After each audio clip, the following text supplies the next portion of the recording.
I am the world's best auto glass installer for 2023. The competition is nerve-wracking.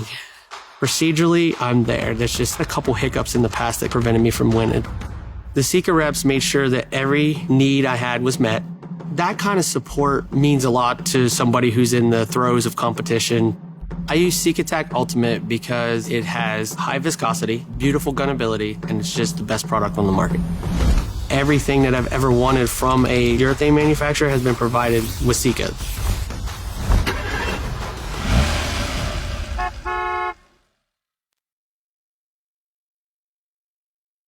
Real-time marketing is designed to save you thousands of dollars in marketing and software costs while significantly growing your business.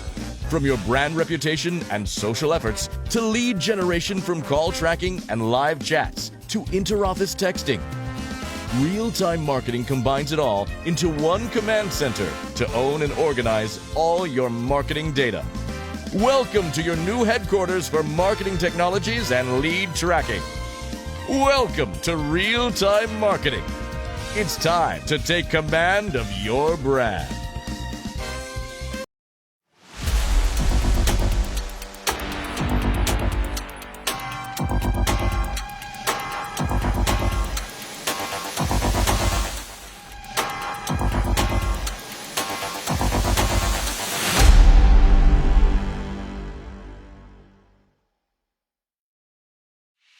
Introducing AirPro Diagnostics' revolutionary calibration technology, Augie.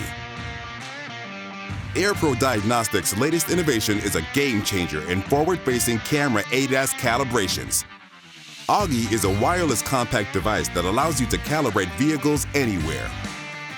AirPro has created a theater-like environment to digitize and miniaturize static ADAS targets and present them to the forward-facing camera exactly as required by vehicle manufacturers. Find out how required calibrations can be simplified. Order your Augie today.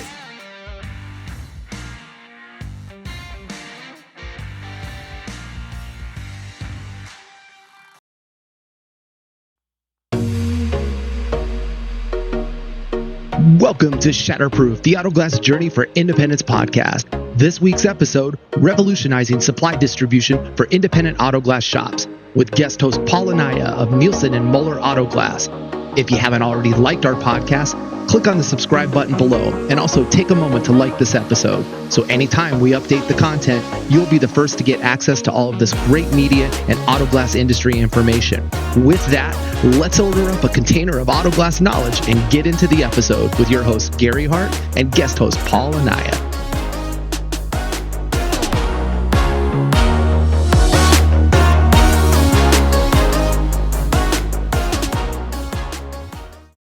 Hey everybody, it is Gary with Shatterproof, the Auto Glass podcast. Today we are here with Paul Anaya, and he is the director of Nielsen Moller Auto Glass for North America. I've renamed it Anaya and Moller, or maybe Moller and Anaya. I've never met Nielsen yet.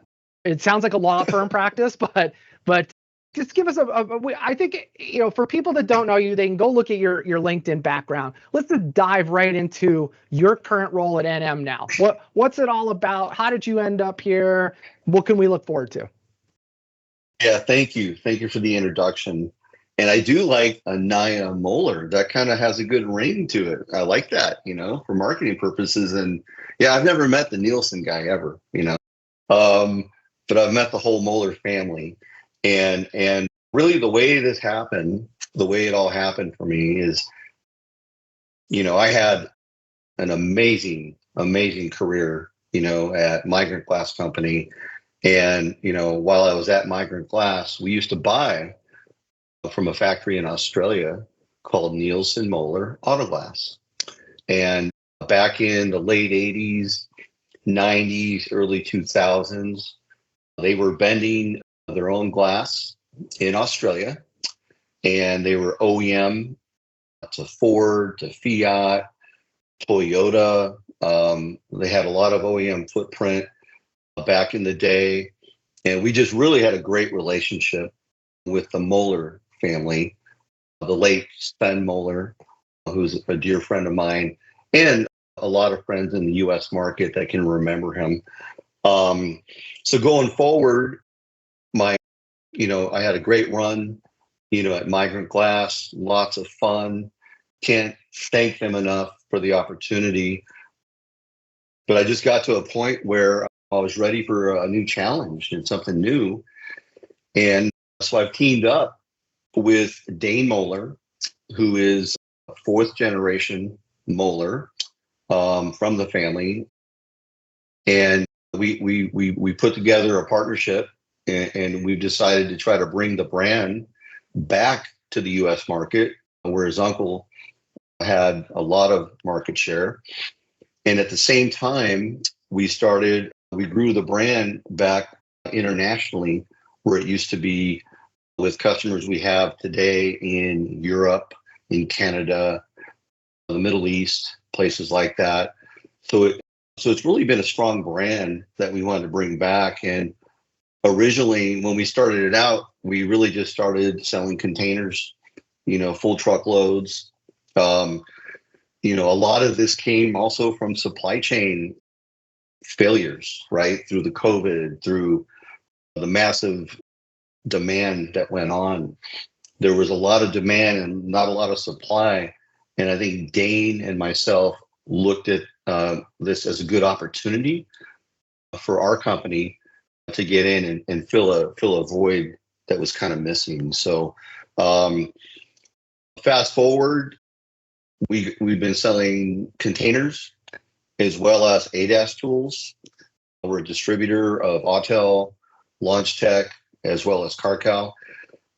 We started pairing that with our container sales because I started learning from all these amazing customers we have that the world's changing. And if I'm going to buy any of these ADAS parts from you, they better fit and they better calibrate.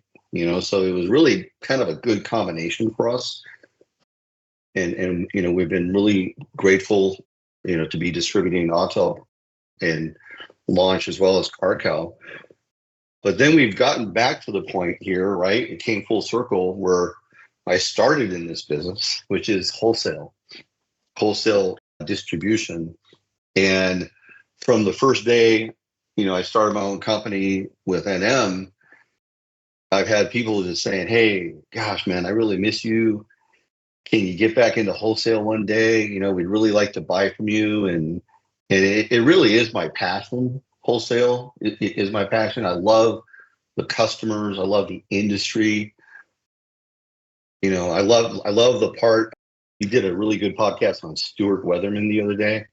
And man, I remember calling on Stuart 25 years ago when we were a lot younger, but that's the part I missed about distribution. I miss the relationships. I miss seeing the people every day. And so we decided to open here in Arizona, where there's a lot of broken windshields out there and a lot of people, a lot of population. And there's also a lot of distributors. But I think it's great that there's a lot of distributors. I think it's great. And I'm happy to be one of them because I think, man, everybody out there, especially the independents, they all deserve to have options and a choice, right? It's America. And I think it's great that they do have access to all this inventory in this market. And I think it's great, man. I'm excited. But yeah, that's where I'm at. That's the long and the short of it. I feel energetic. I feel young again. I feel like I'm 21 all over again. And I just started with Migrant. But I'm not. But it's been a ride. It's been fun, Gary. It really has. And we just had our open house. And, thank you so much for coming. Did some great footage there. Really appreciate that. But we're happy to be in the market. We're also happy to be a member of the IGA as well. I'm excited about that. I can't wait to do more, for the association and everything.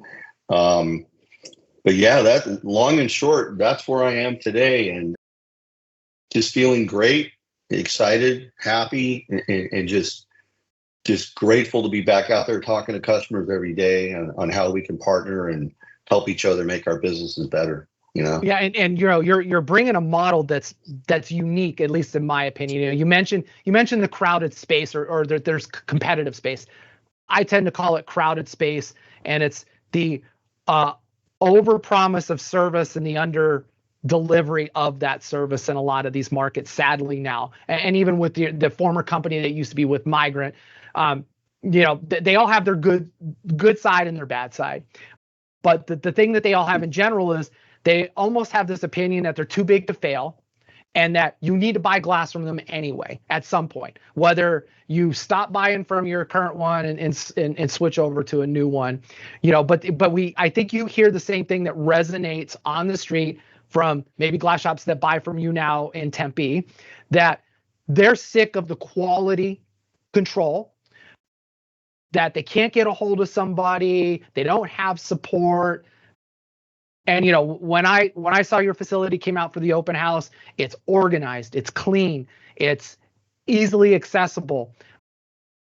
And it's that kind of model that not only are you looking for that type of, I'll call it spoken hub, but it also seems like you're generating another model at the same time, that using shops in disparate areas or areas outside of the norm, that they could become we'll call it a sub-distributor.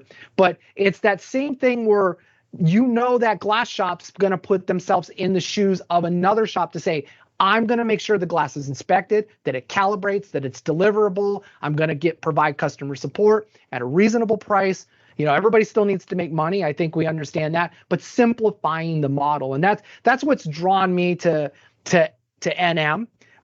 I know when I a couple years, right pre-COVID, I was over in Sydney with Maggie Lowe of Nags over there.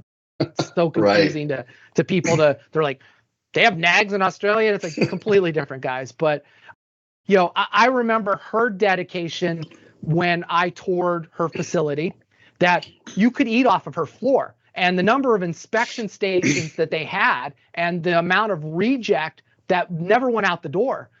But that was her whole focus, is that they've got to deliver a quality product to the customer. Yes. And that's the biggest part of their needs. Price is always one thing, but how frustrating is it when you get glass delivered to you, you go to pick it up, and nobody looked at it? Right. It's a frightening aspect. And having that option in the supply chain for a better model, and for you got the message out. All those suppliers there were there with their current tools, not outdated stuff, and they were willing to do hands-on.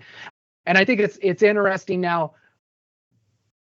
PGW, they've just decided, open houses are a big thing. Well, they're only doing the open houses, in my opinion, to peddle their technology, because they're a technology company. You don't even need to worry about them anymore, Paul. They're a technology company. They're not in wholesale distribution anymore. And I look to the past with them and say, are they just repeating history? Was it E-Glass Hub they wanted to have back in the day, and GTS and links, and it was this whole, if you buy from us and you're going to get GTS discounted, you'll get the claims for links. And then here we are again. And what's on the horizon? Is PGW going to partner with Driven and give them that supply chain to back their TPA? There's all these wild rumors that are happening out there, but you can appreciate it, because we've been through this over the years. Where at the end of the day, independents are going, what distribution is kind of our bottleneck? It's our own worst enemy. So where do you see your model disrupting the future of wholesale in our industry? Well, I mean, I really see us focusing on what we do best and doing our own thing, right? Everybody's entitled to do whatever they want to do, and if, people want to get into technology and these things, that's great. But, to me, to be great, I'd rather be great at what I do and maybe do less. I might say, hey, look, maybe we need to do less, but be great at it, And I think for us, our strategy is we are independent. We are independently owned. it's our names on the lease. It's our, we're putting everything on the line, and we're doing it, because we support the independent. And I love that, because over this evolution that we've been through, Gary, for so many years, we've seen the consolidation, the acquisitions, and oh my goodness, they just bought Diamond Triumph. Oh my gosh, they just bought these guys, right? And then people freak out and say, oh my God, where's all the work going to go? It's all going to go to them, and they can't do it all. And they can't do it all. And to me, it's always the independent's always won, because the larger companies can't handle it, and so the work just ends up coming out anyways back to the independents. And I've seen that evolution a lot in my time as you have, and I think we're seeing it now. I think post COVID. I think post COVID was a huge speed bump to the whole industry that just really woke us up and just said, "Hey, you guys are essential." How does that feel, right? When COVID got shut down, the government basically came to us and said, "You guys are essential," and we said, "Oh, we are? Oh my goodness, we are essential. We're very essential. We're working on $90,000, $200,000 cars. We're working on stuff. We're not doing 943 clears anymore. We're doing it's a whole different thing." And I think it really gave us that path to grow up from a distribution standpoint, retail.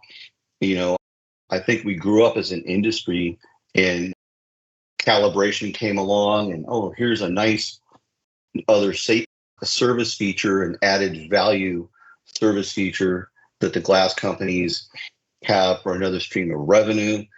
For the wholesalers, it became better for us as well, because we got more into newer vehicles, right? A lot of new vehicles, more SKUs, newer SKUs, and the dollars got bigger, right? We're not selling $30, $40, $50 windshields anymore. We're selling $200 windshields, $300 windshields.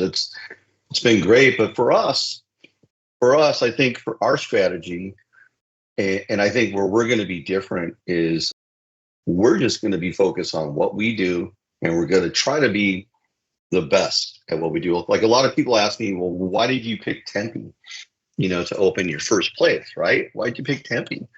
And I did that because through my years of experience, I learned that from a convenience standpoint, it's very convenient for technicians that are doing work in that area to have a supplier in that area where they can will call and get product. And just opening up, I didn't want to pretend like I was something that I wasn't, right? I wasn't going to go out, nor do I have the money to go buy 10 trucks to service the entire city of Phoenix. Like, I know better than that. So my strategy was really, you got to crawl before you walk, and I need to train my people and teach them how important it is to have a will call customer, to how important it is to clean the glass, inspect the glass, re-pull it, have it up in that rack that you saw in my warehouse. When they come up that ramp, as soon as they walk in, greet them right at that door. Here's your paperwork. Here's your glass. Thank you for coming. I did that for a reason. I did that because that's what I want to be the best at. And it starts there. And once you start that process and how important that is, then you can get into, okay, let's start adding a truck here, a truck there. But then it comes down to hiring the best people, right? And, to me, our two most important assets at NM are, number one, our people. I want to have the best people. I might have less people, Gary. I might not have like 100 Indians standing around. I might have less people, but I want to have the best people, because your people make it happen for you. They absolutely do. And my second The number one, or my second most important asset is definitely my inventory. My inventory is everything to me. If I don't have the part, if I don't have the right part that my customer wants, I'm not going to be successful. So if I can take care of those two things from a strategy standpoint as a wholesale distributor, I think that I'm going to be very different. And I think I'm going to be more focused. And I'm not going to try to be something I'm not. You know, we carry our NM brand, which I, stand behind. It's a great brand. The fit is great. But we also carry other brands. We carry FYG. We carry Carlite, Mopar. I want to stock what my customers want. That's what I want. If one of my customers says, you know what, I do Porsche windshields. This is all I do. And I really like the way this brand fits. I'm going to go try to get that brand from them, right? That's part of NM. That's who we are. That is what we do. Keep it simple. So I think from a market standpoint, I think that's going to be our strategy as a wholesaler, and what the others do and how they do. I have so much respect for all of them. It's hard to do what we do. It's hard to be a supplier. But I think if I just stick to what I do and I stay focused on it, I think we'll be successful at it and hopefully better, right? You want to be nobody wakes up in the morning and says, yeah, I just want to be average. And yeah, nobody does that. I want to be better than everybody, man. Right? I don't know. I look around the industry and just wonder if a majority of the people who do wake up go, I just need to make it through the day. They don't think in terms of, what am I going to do better than yesterday? What am I going to do better for tomorrow? Right. And really, you're boiling your disruptive nature down to creating partnerships with your clients and not just treating them like a transaction. And sadly, that's where I've seen the separation for wholesale distribution and independent glass shops over the last decade just spread apart so much further. And it's always been about the deal. And it's always shocked me that a glass shop can go in one day, have this price rate, the next, in a month they go, you know what, I'm buying now from your competitor. Oh, well, show me your invoices. We'll match them. And it seems like it's always been this drive to the bottom where they're compromising on the distributor side. They're compromising their capability to drive a true partnership where we're making money, you're making money. And as we're able to make money, we're making sure that we can continue to treat you like a partner. But if we're not making money off you and we're just making we're going to do the very bare minimum to keep a relationship alive. And that's sad because that's not where the industry has needed to be. And I really thought, and especially over the last 5 years, that the distribution model would change because of COVID, that it would become more apparent that they value independent glass shops more than just a transaction.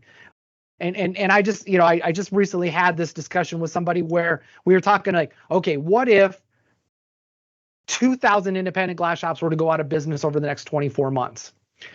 And my answer to that was it would be devastating to the industry. It would be devastating to Safelite. It would be devastating to like even Gerber or Novus, because they don't have enough coverage on their own with their relationships with their third-party administration. And that trickle down would be somebody would have to almost step up and go, we're going to pay for you to keep your auto glass shop open. And it could even fall onto the shoulders of wholesale distribution. Like one day a Pilkington could wake up and go, you know what, we're in the business of doing auto glass because we have the model, we have a warehouse, we could throw a couple bays in, and before you know it, we're doing this. But again, they don't have that coverage that independent glass shops do. So it's a real tricky environment. I for one appreciate your model because it is based off of mutual success, not mutually assured destruction. And it's a breath of fresh air in the industry because there is so much discontent that comes from shops towards supply, and even sometimes it's not even the supplier's fault. They'll get in on the glass manufacturer when, I can tell you, when that container hits the port of Long Beach, for the most, well, actually, when it leaves the factory, that's where somebody like FY or X is like, it's not our problem anymore. We hope it gets there safely and we hope it's handled, but then everything else happens in transportation, happens in the supply chain itself. So harping in on you're really the defender. You're the first line of defense to make sure the glass shops get the right products, and aligning yourself with companies that have like ways, Right. Sika and Dow, they're committed. They're going to bring the new things. All of your vendors that were there with their latest tools. They were there to educate, and they're passionate about it, rather than just, here's my tabletop. I'm in Tempe, Arizona when it's warm, and I got more miles and more hotel night stays. Great. I've been to enough of those where you just show up and it's like, I don't want any more hot dogs. I don't want any more popcorn. If one more person gives me something I don't need that I have enough of, I'm out. So that's what really attracted me, not only when I was there, but after the fact, putting those shorts together and whatnot. I realized that was a big key, that what you're starting is the start of something great and big for the industry. So thank you very much for that. One of the things I want to pick your brain on, since you're now in this role, is I had a podcast. In fact, it just came out today with Shauna Davis of Kaizen Glass Solutions, that we had this discussion is, should the ability to buy supplies and tools in distribution be tied to certification?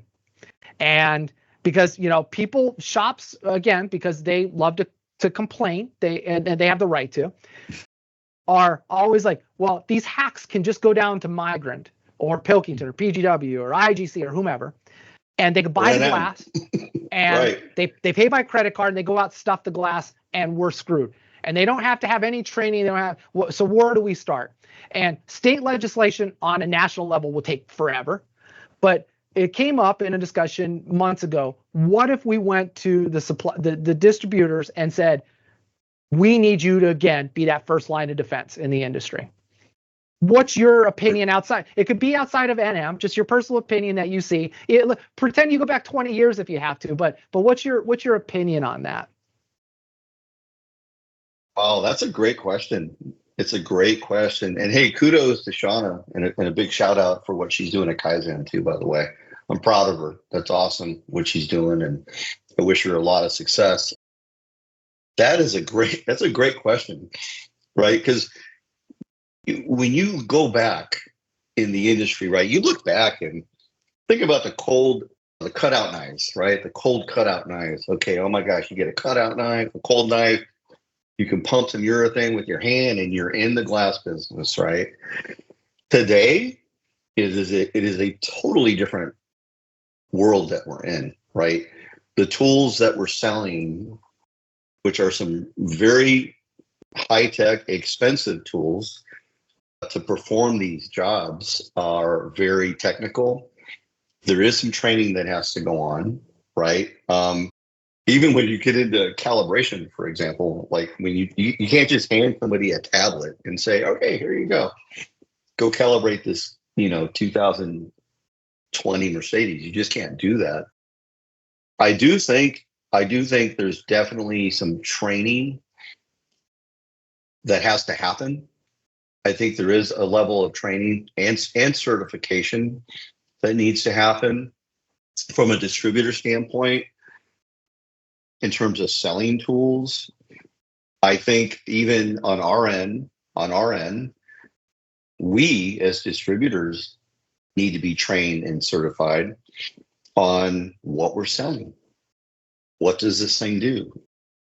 In my past life, with my previous company, I actually used to send my sales reps down to Round Rock and train with Shauna for a couple days, so they would be trained and get certified, so they knew what they were talking about when they would sell a glass shop, a tool. So I definitely think there's some legs to it, and I think it's something that we should definitely consider and look at.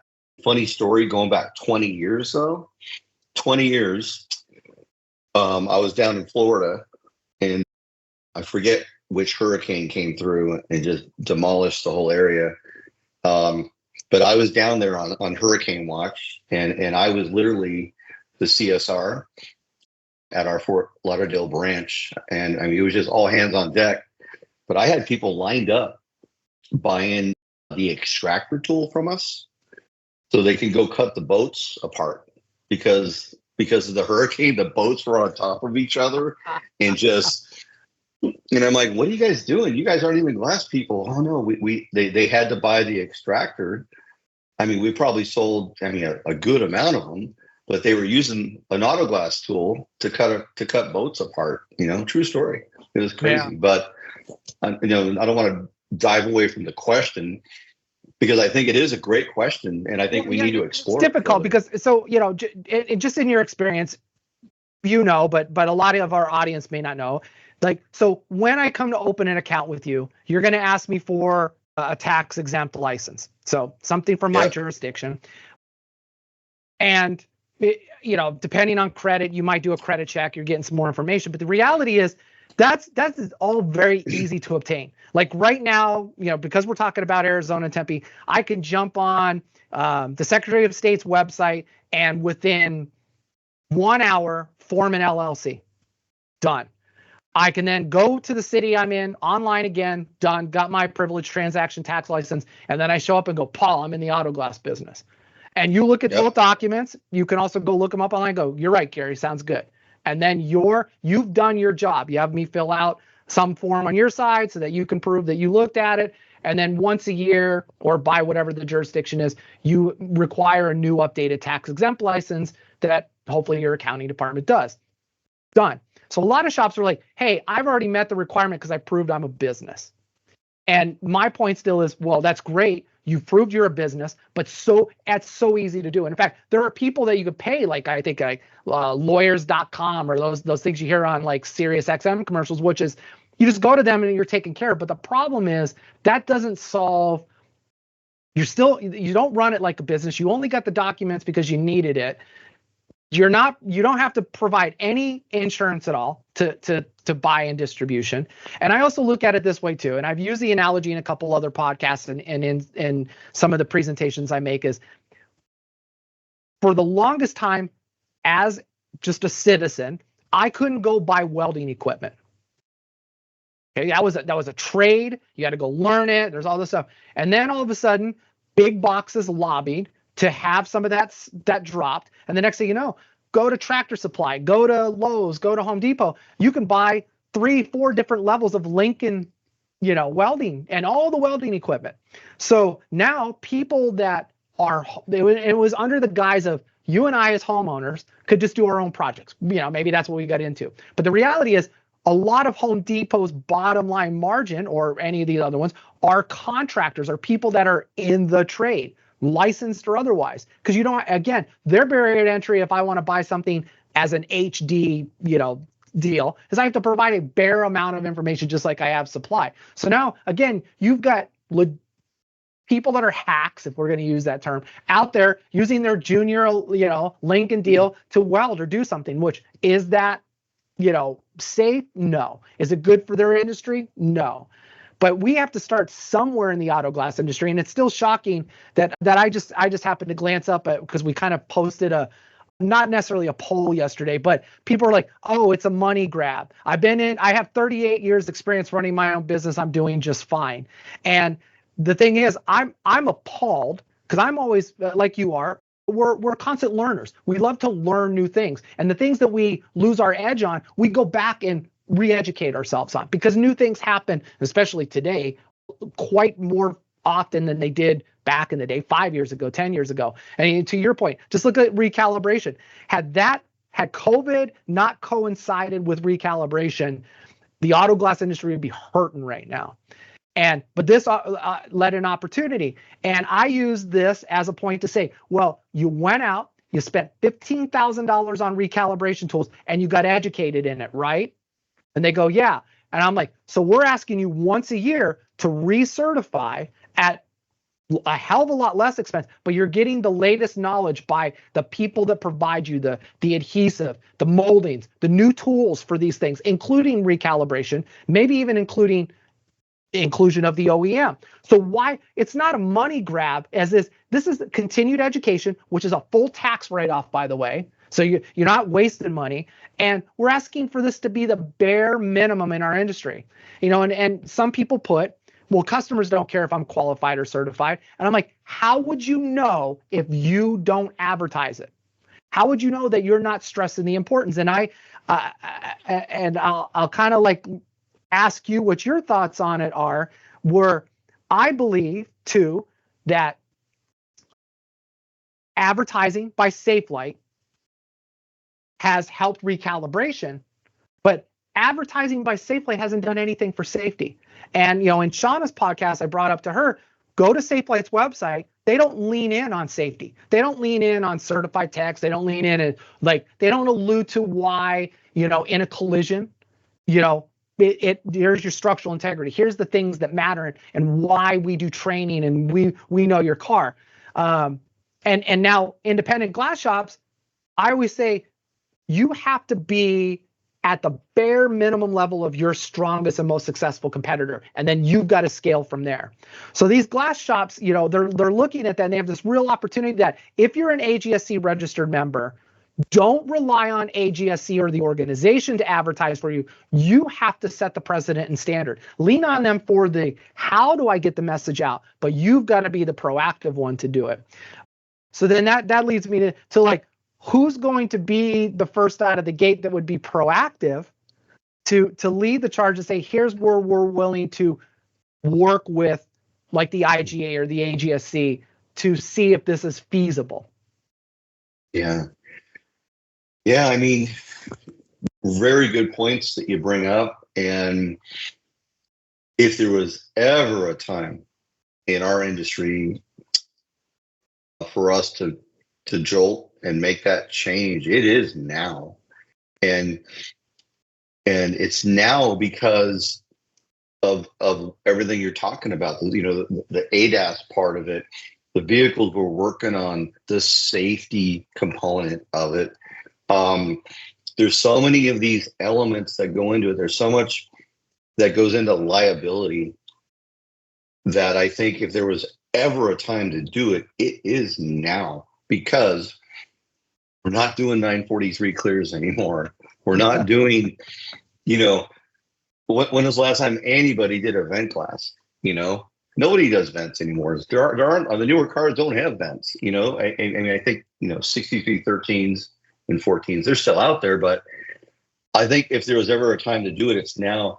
The other thing, though, from a consumer standpoint, I think if we're going to do it, Gary, we've got to come up with a way to market the brand of the safety association. In other words, if it's AGSC or something like that, we've got to find a way to market that to the consumer so they know. So they know, hey, okay, in the glass business, I shouldn't let anybody touch my car unless they're AGSC approved. Because that's where it starts. It starts with when the consumer gets educated. Think about the safety feature. You've got a family, you've got kids. Do you want somebody putting your windshield in that says, they don't ask if I'm, certified or approved? I'm just going to do it. I mean, I think it really, that's where it comes from. I think if there was some branding on what that looked like for certification, I think it would help. I think it would drive people towards that. I think it would drive, I've always been into distribution for as long as I have. I've always thought that it starts with us, it starts with us. And I can tell you, back in the day, everybody, all right, well, let's just sell anybody. Let's sell this guy, sell that guy, and everybody's entitled to make a living. And I'm all about that. But I think, and it should always be that way. But I think it's going to take the distributors one day to say, hey, we're distributors. People have to get the glass from us, right? I mean, they have a choice, right? They don't have to, but they have a choice to buy the glass from us. We distribute to them. And maybe we should say we only distribute, if you're certified. I mean, I don't know. There's liability involved. Think about it. If the guy's not liable, I mean, if he's not certified, not insured, he buys one of the distributor's windshields, he goes and he puts it in, there's an accident. Those lawyers, they're going to sue everybody. They're going to sue everybody. They're going to sue the guy that put the glass in.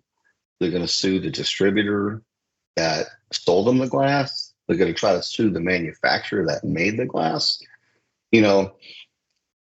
I mean, there's it's kind of scary. It's a true domino effect. And we do live in a day and age of, it's a very litigious atmosphere when it comes to anything. And lawyers just say, we'll go this big on naming defendants, and then realizing that it'll come down to just a few, and then their insurance companies will just settle. That's just, and meanwhile, we'll spend years posturing and going, oh, the family and this stuff. And then at the end of the day, I mean, you could script it out. It's like any Netflix or new Amazon Prime show about it. It's crazy. Yeah, I mean, I can tell you on the distributor side, on when we opened, I wasn't able, we didn't just come in and say, okay, let's just sign a lease on a building, bring some glass in, and say, it doesn't work that way. We at NM, we had to go through a process of making sure we have all the insurance in place, liability insurance, building insurance. I mean, we go through a lot, and I'm just not talking about NM. I mean, all of us distributors go through a lot to be able to open our doors every day, to provide glass to our customers safely. We go through it. So why shouldn't everybody go through something? I'm all about training. I'm all about certification. It's kind of crazy. You were saying, you should be required to maybe retrain once a year. I retrained last week. I went through a class for DuPont. I did a refresher class, and I got recertified. And it was I'll be honest with you, I didn't want to do it. I was like, oh my God, I got to, work on orders and this. But I did it. And after I did it, I was glad I did it, because there was a lot of stuff that's new today. A lot of newer stuff that I should know as a distributor. I should know this about urethane products, whether it's DuPont, whether it's Sika. I need to know. And I stuck around for it. My forklift driver, Albert, he got certified. He stuck around, which I thought was kind of cool, I think, the whole industry should be doing training and getting certified. And yeah, I mean, it's a great question. It's a great question. Yeah, and the thing is too, the industry already has other blueprints it could go look at. And the one that's closest to, I think, our industry is ASE certification. And I remember, and I believe this came up in Shauna's deal, that my dad, as growing up when I started driving and everything, was always like, son, if you ever need to take your car somewhere, make sure they're ASE certified. And I'm like, cool. I don't even know what that means, Dad, but who? And he goes, just look for, and then I started seeing, the little cogwheel with and I recognized it as a brand, just like people like Xerox and Kleenex and things of that nature. Those are those things that maybe not all consumers know, but savvy consumers, the consumers of glass shops that want to attract, are the ones that are looking for, oh, this stands out because I see something that says certified. I don't need to know what ASE is.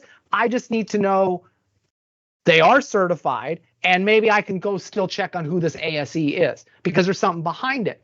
And that's just your commitment to education. And I started with Bob Baranik's Auto Glass University when it was down in Round Rock before Equalizer got into the game. But, down there with everybody, that's where, from that day, that year, through just last week in Nashville and everything in between, I learned something different at every new class. And there's that thing where I'll go into a class and I'll be with the students and I'll be like, no, you should do this and look at that, because that, and they're like, oh, I would have never thought of that. But I got that knowledge from the last university I was at, or the last training class I was at. And that's just me. I'm not a technician. I don't do this every day, but I'm involved enough in it that I have this ability to see why continued education is so important. The creating an atmosphere like ASE certification, that playbook's been written, and the IGA took part of that into their new program. So we do have a program where we list all independent glass shops on a find my shop type of basis. So consumers looking for an independent glass shop, we're starting to come up now in the searches with our program. But we also schedule it that if you're an IGA member and you're AGSC register member, you'll get a different logo placement, a different pop-up on the map. You'll get a higher rating, and it says we provide safe, and here's the AGSC register member and our certified member. And then if you're just an IGA member, you're below it because you still have skin in the game. You bought into the association because you found a value proposition somewhere, so you're aligning your values with what our values are, and then everybody else is just listed below. But the difference we're starting to see is that more glass shops with that AGSC register member and IGA get picked, and nobody even scales down from there. They just pick that shop and go. So that's telling us that savvy consumers aren't just price oriented. Price is a consideration, but they're also looking because for a lot of people, I know a lot of people that way. I know I love my cars, that you don't want just anybody working on your baby. You want the best done. And I think the insurance companies, most consumers just go, oh yeah, I'll have SafeLight do it, because to them, SafeLight is that safety certified, right? If my insurance companies recommend it, then it must be good. And in my opinion, that's not good enough. And this could be a message we could take to insurance companies to say, look, the suppliers are behind us on this. The tool manufacturers, the glass manufacturers, they're all behind us on this. But it takes a village, as they say. It takes, like you and I, having a frank discussion about it. And sadly, the other distributors don't want to sit down because they have their own agenda. They don't work with the IGA the same way that NM does or IGC does. And I believe that's because the smaller you are, you can scale faster. You're in the position to disrupt. You're already providing better service, in my opinion, than they could ever do. So I see, companies like yours being a lead in this charge. So, and you like to wake up to that challenge anyway. Heck yeah. No, count me in. The other part of that, Gary, is I know there's a lot of glass shops out there and hardworking that want to get better. They absolutely want to get better. And some of them, let's just say hypothetically, they've been in a part of the market that used to be a cash market, and everything's just been, cheap, low margin, and they've been in that market and they want to get out of that market. So they come to me, I'm their distributor, and I love having these conversations with customers. They'll say, hey, I want to change my business up. I want to get better. I want to maybe move out of this area. I want to maybe go after some insurance business, maybe some different business. I want to recreate market. Do you know anyone that does websites? Do you know anyone that does social media? Like, I have people like this that I talk to, and they want to get better. They want to get better. They want to get certified. They want to do all these things. And I think it's, for us, definitely for NM, we want to make sure that, we push that message to these people and we help them get better. Because certification's part of it. That's a huge part of it. Well, why don't you get certified? Get into ADAS, buy some calibration tools, get certified so you can do these jobs and do a better job. So yeah, I'm all about it. Count me in. Definitely count me in.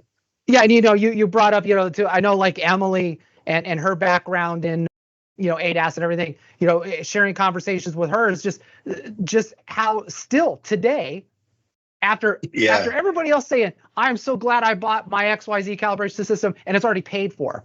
Yet there's still people going, right.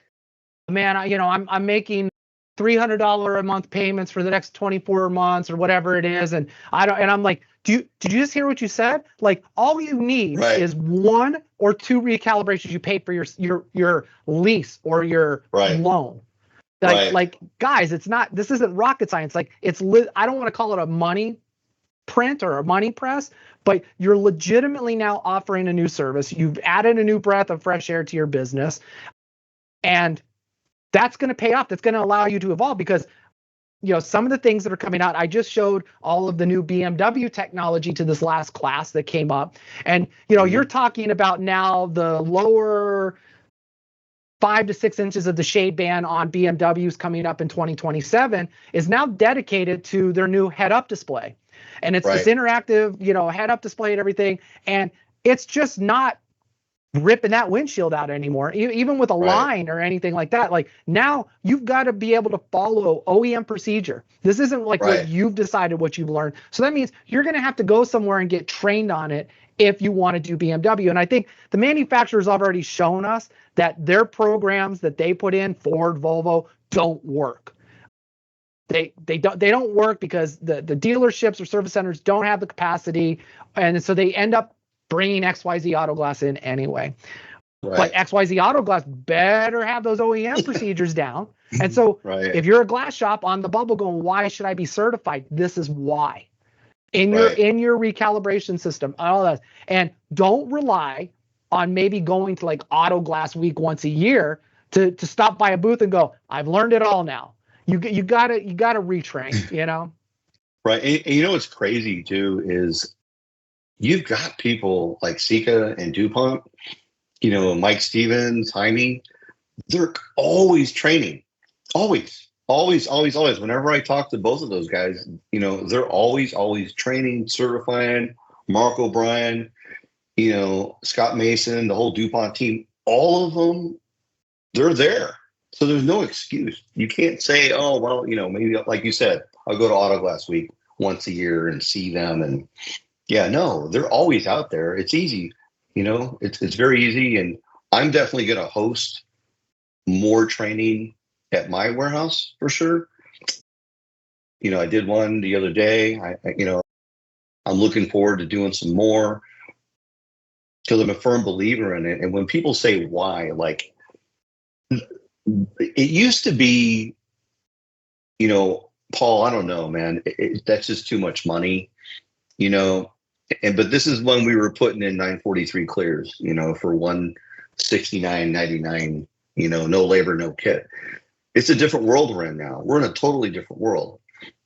They don't have an excuse of saying, oh my gosh, that's too much money, to the point you just made about calibration and Emily and all that, like all these people that she sold tools to, like it paid for itself, like immediately, right? Now it's just all profit. Now, every time you calibrate, boom, it's profit, update your subscription once a year, boom, there's another stream of revenue. I think people can't afford not to get certified. What does it get you? See, this is where we need to go. Like, what does it get you? We need to finish with, okay, this is where it gets you. You sign up, you get certified, you're part of this association. When there's a job search in an area for a consumer, your name's going to pop up.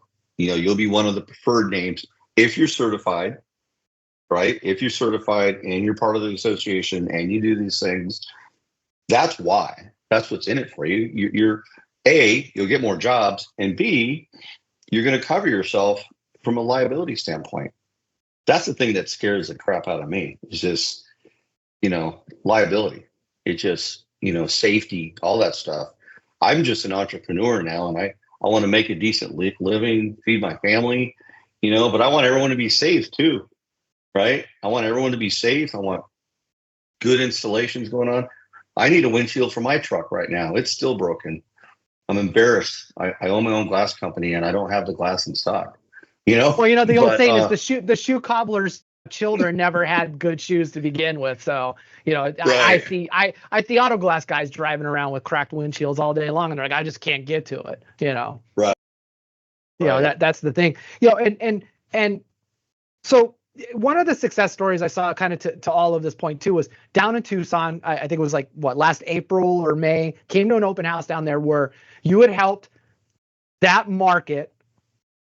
There was a vacuum created when Service Auto Glass left the Tucson, and Green Valley market, that all of a sudden it shrunk down there. So there was a shop that stepped up, became a wholesale distributor at the same time as being a glass shop. And that seems to be a model that is working in areas to shore up that vacuum, if you will. I know I just had the opportunity at your open house to meet the gentleman at Blue Distribution in Louisville. Yep. And again, they're glass shop guys with that in mind, that they want, to offer those services. And I know, people like Dave Leach he has Intermountain, so he's a competitor, but also when you look at his strategy as well, or not strategy, but his why is because I want glass shops in my market to compete fairly against me at the same time, to have the same quality glass, the same level of everything. So we all win. We're all winning if we create that atmosphere. So I'm very excited about the potential of your model continuing to expand, and maybe even companies like Blue and others that are like, hey, we established one, we're ready for a second market and a third market. And I would rather see independents do that before somebody like a Gerber or a Driven or who knows, somebody out from left field comes along and like, we have a small glass group and this is how we're expanding our footprint. And money is stupid when it's thrown around by venture capitalists and these early VC that come in. So it's always a possibility, and that's why my message to independents is you can't keep sitting on the sidelines expecting A, somebody else to do what you should be doing, but B, ready for somebody to come in and eat your lunch. Your market's gone, so it means you're not feeding your family, your employees, you have to quit. It's a whole trickle-down effect in your community, and you have that responsibility as a business owner with employees or even without employees to always be looking to better your model. Otherwise, just like I say at any seminar I give or whatnot, is if you're not committed in this room right now, there's the door, no harm, no foul, leave. Nobody's going to shame you otherwise, but you have to be committed to the industry and your business alone. Tough pill to swallow for some, because they, like, to this point, this guy's been in business for 38 years, believes he has it nailed down. I've never heard of him. I don't know who he is, but he might be the king of his market. I don't know. But that, to me, that's just the arrogance of saying, I've never grown to be bigger. I haven't aspired to be any more than I am. And that makes me sad sometimes, because as humans, we have this great capacity to be so much better. And we just, like, to your point, we wake up and I just want to get by for the day. And that's, some of us aren't driven that way. We're wired a little bit differently, I guess. Yeah. And that was really why it was so much fun working for Mike and Kathy Migrant, because they were absolutely all in. They wanted to make that business better every single day, and they gave it everything they had, and they never stopped. They never say, okay, oh yeah, well, okay, we're good. We open 20 locations, let's stop. They weren't like that, man. They were great people to work for, great people in the industry. And I think there's a lot of new up and coming people, Gary, like Blue, like the guys you met at Blue in Kentucky, that are just amazing. Michael McCarthy, he's got Auto Glass Direct in New Jersey. He's different. He's very all right. He's up and coming, and I'll give you, he's different. Yes. He's like very different. He wakes up every day and just says, "Man, I'm gonna do better," and I think we need more of that. And I think, and what you saw with us in Tucson last year, that was with Guard Glass, Ari. our partner, and I think you're going to probably see more of that, because I think there's a lot more independents out there that bring a lot to the table and can expand the message to the markets, like Blue, like Michael McCarthy, and there's just so many out there, it's also good to see people get back in the business, like Troy Mason, it's a fresh, some fresh, leadership, that's been in the business a long time, getting back in it. There's really just a lot of great people in this business. There really is. And I love what you're doing with the podcast, because it gets us all on there, and we get to listen and get to hear each other and just get better, just get better. Absolutely. And you bring up people like Troy and whatnot, but it also comes back to, there are shops, and like I could probably name 3 shops in the Phoenix area that if they were ready to get out on the skinny branches and take that next leap of faith, they should just come down and write you a check for your warehouse right now, put their brand up on it, and call it a day, and allow you to move in and go do that elsewhere, because their business still relies on other suppliers to have that stock and inventory. And only the glass shop knows at the end of the day, this is based off of our X number of jobs we get. Here are the top windshields we need. They can look at some other registration information per capita, the area they're serving and whatnot, get an idea of what they should keep in stock, and they're controlling their own destiny. But they're doubling down and halving their liability, but then also servicing their competitors, which it leads to a better deal, because then they're offering their competitors an equal footing. And I wish more entrepreneurs in that situation would see that. And hopefully maybe one of those 3 are watching this right now, and they're like, you know what, I'm going to go down and write Paul a check. But I see that in a lot of markets where I'm always why aren't you taking your business to the next level by controlling your distribution? It's not hard today. Space-wise, it is, but there's enough commercial real estate for lease available in any market right now at some of the lowest prices historically, and you can get amazing tenant improvements and whatnot. But I think glass shops don't know, where do they start? How do they do that? Because there's no box they can buy that they open up and go, step 1, I do this. That's one of the things that the IGA can provide assistance on, from the standpoint, like, you talk to this person, you go here and you do that. And if you need any other help putting people together, we'll help you with that, because that's part of the networking that the IGA does. I make it a point to know as many people in the industry and people that are connected to the industry, so that we can deliver those relationships.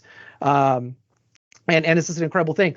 What do you see as maybe challenges in the next 3 to 5 years for the auto glass industry?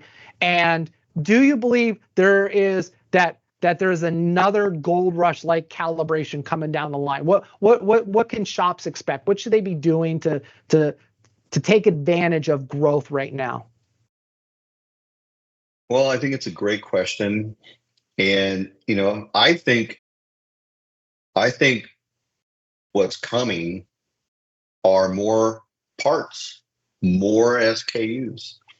I think more SKUs are coming. I think more technology is coming. I think the glass shops need to really engage and align themselves with these really great POS software companies that we have out there. There's a lot of good ones. And I think they need to really get into technology, because the newer the parts, the more parts that come out, the more accurate you're going to have to be buying the part, installing the part, and doing all those things that need to be done, And I think it's only going to get bigger and maybe a little bit harder. From a distributor standpoint, supply chain standpoint, I think there's globally, you've got some really good glass manufacturers out there, and you've got a lot of them committed to OEM, right? You've got a lot of them committed to OEM, so you've got a lot of capacity that's taken up with the OEM, just with the car manufacturers making the cars, filling the holes, and all that. you've got to have strong aftermarket manufacturers that can keep up with the tooling, the technology, the supply chain, the delivery, the quality control. You've got to have people that can keep up with the growth, right? The growth is it's already outran itself, kind of, right? With the new cars and supply chain when we went through the crash post COVID. Oh my God, demand's up. We need glass. Nobody has any, right? We don't ever want to get in that situation again. And I think it's important now that we plan for that. I know we are, I know I'm a little itty bitty company, but we know a lot of people around the world, and we're constantly working on that now. We want to develop relationships with other factories and diverse our purchasing. So when we get into buying, we have places we can go get glass that's good quality, good delivery, and all those things. Technology, I think, is the biggest thing. Technology is the biggest thing we've got to be ready for. If you're not already going in that direction, you need to get in that direction, whether you're a retailer, wholesaler. If you're a wholesaler, you need to be aligned with the retailers, right?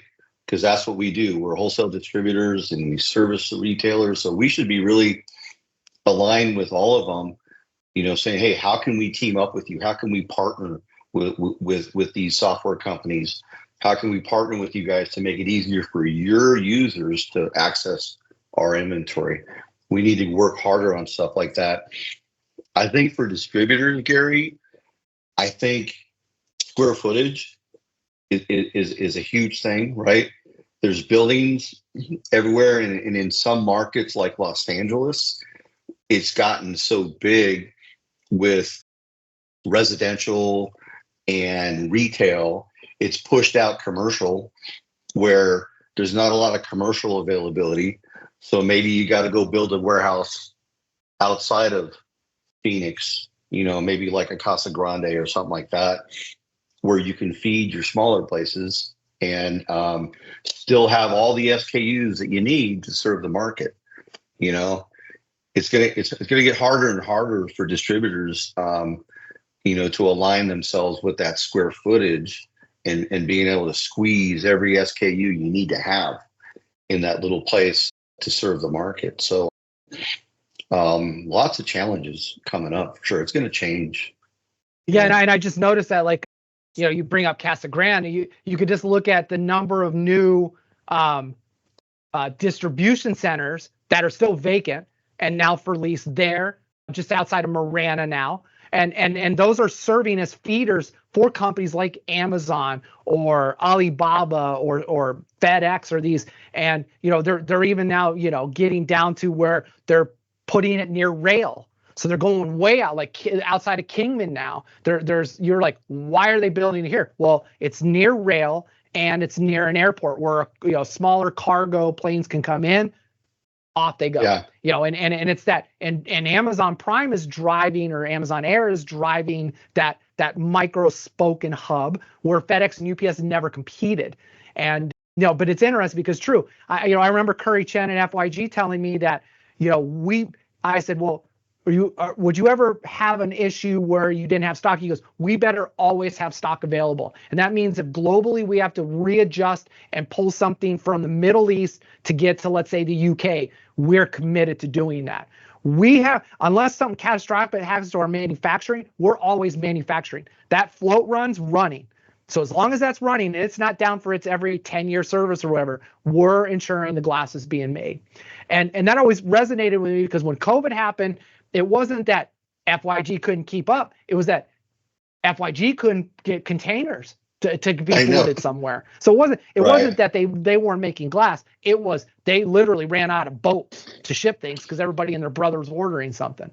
So those are all good points, and certainly we're very excited to continue working with you and NM or AM as we've rebranded at the top of the podcast. I love it. And Dane might have an issue with it, but I would say, Dane, maybe update your photo first on the website. Don't be so stiff. Look like you're relaxed like Paul. Because Paul, I'm going to go to you every time. You're relaxed. You're chilling next to him. And Dane looks like, I just got this picture, and it went up, and I'm like, oh, you missed an opportunity, Dame, to look suave and one of those things. But any parting words before we wrap this up? No, I mean, great. We're just grateful. I'm grateful for my partners. Dane's been amazing. I want to make sure I also mention Ari is a partner in our wholesale business, and it is amazing having him as a partner. I had to compete against him when he was in Tucson, and it was a pain in the butt, because he just services the customers like crazy. And I love it because, he sells that service, that value. And I'm so excited, that he's a partner and he's a partner in our distribution company. And you asked about, the gold. Is there gold coming, in our industry? The gold is this. We're going to grow our business in the next 3 to 5 years. Our goal is to open 13 to 15, possibly 20 locations. We're going to do it organically. We're looking at, opening more places around here because I think you got to have connecting warehouses to transfer inventory to each other. And we're going to try to keep it right here in the Southwest. We would like to go to Denver next. We have had some customers from that market calling us, asking us to open there. And I think that'd be a great market for us, as well as Texas. And then if I could have it my way, we're going to open one in Costa Rica. And and I'm going to go run that branch, and you can come down and we'll have a couple cold beers and we'll do a podcast on the beach. How's that for there is land and warehouse right next to the Bridgestone factory right there, like minutes from the airport. So I think that's a no-brainer. And there's enough, auto glass needs, because they're a developing area down there, just like Panama City. And, there's a lot of more first-time car drivers in those markets that have ever owned a car. Mostly it was like, scooters or motorcycles, or now they actually own a small 4-door car with a windshield. That, again, their area is just like Arizona. Ting, driving down the 101 or something, got a rock. You're screwed. I love it.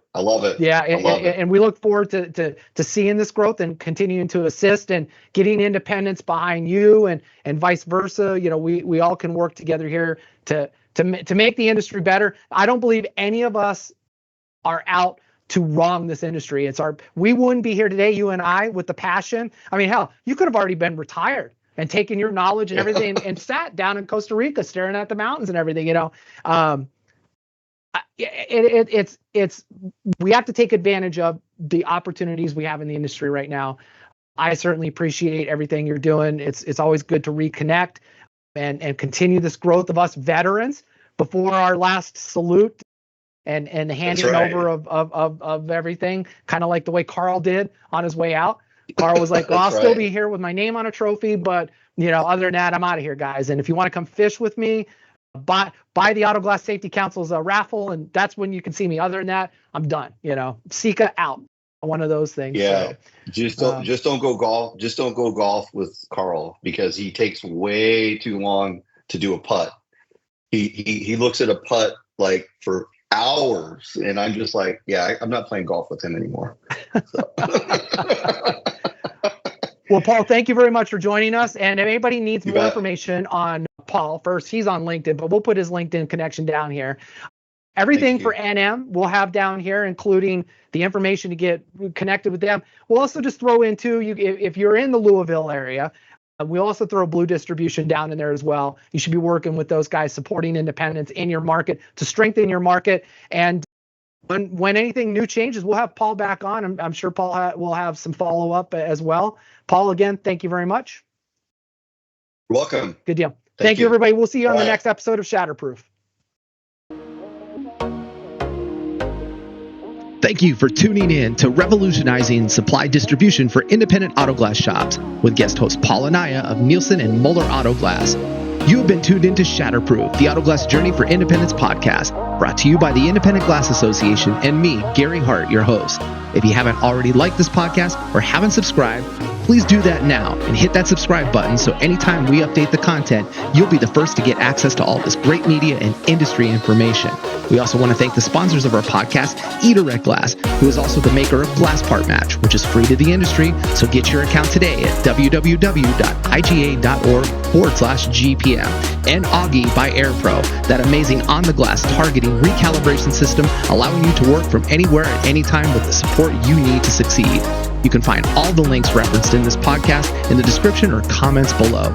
Again, thank you for tuning in and supporting the Independent Glass Association so we can continue to provide quality information and educational materials for the independent automotive glass industry.